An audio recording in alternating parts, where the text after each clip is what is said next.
Ni siku 7 zimepita tangu Mr Beast atangazwe rasmi kwamba ni bilionea, tena akitajwa kuna utajiri wa dola bilioni 1 za Marekani, na kuelezwa kuwa kwa sasa Mr Beast ndiye ana utajiri huo mkubwa akiwa na umri chini ya miaka 30. Yani Mr Beast ana umri wa miaka 27, so ni miongoni mwa mabilionea wachache ambao wamefikia hiyo rank wakiwa na umri chini ya miaka 30.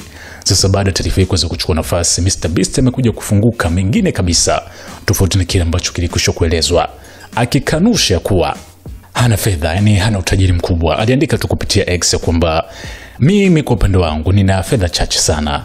Asilimia kubwa mapato yangu nimekuwa nikiwekeza. Nimetumia robo ya utajiri wangu kwenye content, yakimaanisha dola milioni 250. Na kwa sasa ana fedha mpaka amechukua maamuzi ya kumkopa mama yake kiasi kikubwa cha fedha kwa ajili ya kuharamia gharama zote za harusi yake ambayo inafanyika hivi karibuni. Lakini mwisho tu akamaliza kwa kuandika kuwa upande wa makaratasi kibiashara ana utajiri mkubwa, lakini tofauti na kile ambacho anacho mfukoni ama kwenye bank.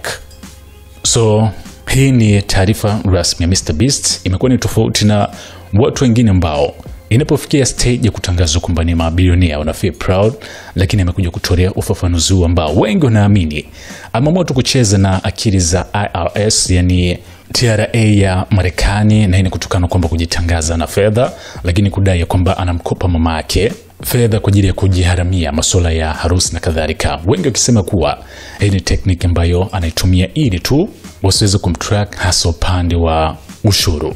Taarifa hii imekuja ikiwa tu ni siku jana ni kupatia taarifa kuwa bado anaendeleza ufalme upande wa maudhui kwenye akaunti yake ya YouTube kufikisha idadi ya subscribers milioni 400 na kumfanya kuendelea kukaa nafasi ya juu kama mwanadamu pekee ambaye ana wafuasi wengi zaidi upande wa YouTube ulimwenguni.